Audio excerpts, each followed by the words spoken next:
Welcome to Simple English Life. Real stories, real feelings, real English.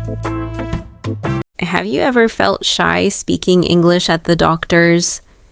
It's okay, so I've been there too. Hi everyone, I'm Anna, and welcome back to Simple English Life. Today's story is short, calm, and full of real English you can use. Visiting the doctor. Take a deep breath. Relax. Let's listen, feel, and speak together. Shadowing means speaking together with me at the same time. First, listen carefully to my story. Then go back and speak with me. Copy my voice, rhythm, and tone. Don't worry about mistakes. They help you grow. Keep your voice soft but confident. You ready? Let's begin the story. Last week, I woke up with a headache. My body felt heavy. I wanted to stay in bed all day, but I had to go to work, and I didn't feel okay. So I decided to visit the doctor. Let's see what happened that day. I walked into the clinic. A nurse smiled at me. Good morning, she said. Good morning, I answered.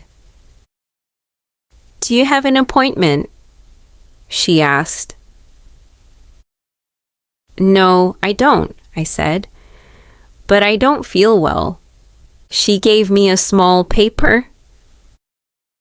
Please fill this out, she said kindly. Please fill this out. I sat down and wrote my name, my age, my phone number. I wrote everything slowly. After 10 minutes, the doctor called my name. Come in, please. Come in, please. I smiled, but my voice was small. My voice was small. Good morning, doctor. Good morning, doctor. He asked, What's the problem? What's the problem? I said, I have a bad headache and I feel tired. I have a bad headache and I feel tired.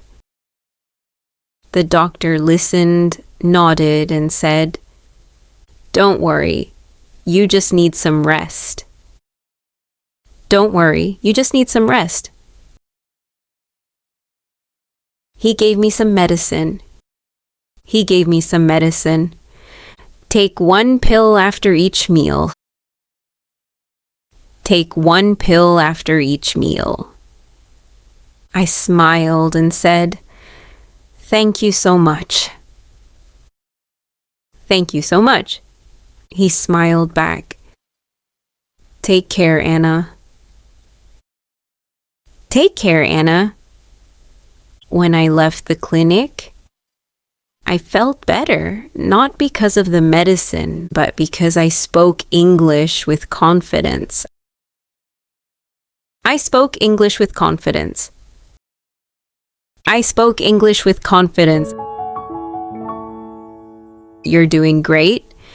Keep speaking with me. That day, I learned something important. You don't need perfect English. You just need to be brave enough to try. When you speak with honesty and calmness, people understand you. Mistakes don't mean failure, they mean progress. So next time, speak with heart. Let's review 10 simple phrases from today's story. Say them with me, and feel the meaning behind each line. 1. I don't feel well. It means your body is not okay. Maybe you're sick or tired. Repeat after me. I don't feel well.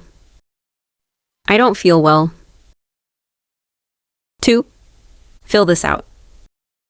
It means to complete a form or write your information on paper. Repeat after me. Fill this out. Fill this out. 3. Come in, please. It means you invite someone to enter a room politely. Repeat after me. Come in, please. Come in, please. 4. What's the problem? It means you want to know what's wrong or what happened. Repeat after me. What's the problem? What's the problem? 5. I have a headache. It means your head hurts. You feel pain inside your head. Repeat after me. I have a headache. I have a headache. 6. Take a pill after each meal. It means you should eat first, then take your medicine. Repeat after me. Take a pill after each meal. Take a pill after each meal. 7. Don't worry. It means everything will be okay. Stay calm and relax. Repeat after me. Don't worry. Don't worry. 8. Take care. It means be safe, be well. A warm way to say goodbye. Repeat after me. Take care. Take care. 9. Thank you so much. It means you feel very grateful and want to show kindness. Repeat after me. Thank you so much. Thank you so much. 10. I spoke English with confidence. It means you talked in English without fear, with courage and pride. Repeat after me. I spoke English with confidence. I spoke English with confidence. Nice work, dear friends. You're doing great. Keep practicing every day. Your voice is getting stronger, and your heart is getting braver. Thank you for practicing with me today. Remember, every small step makes your English stronger. Comment one sentence you like today. Don't forget to subscribe and join me again tomorrow. See you in the next story. Goodbye.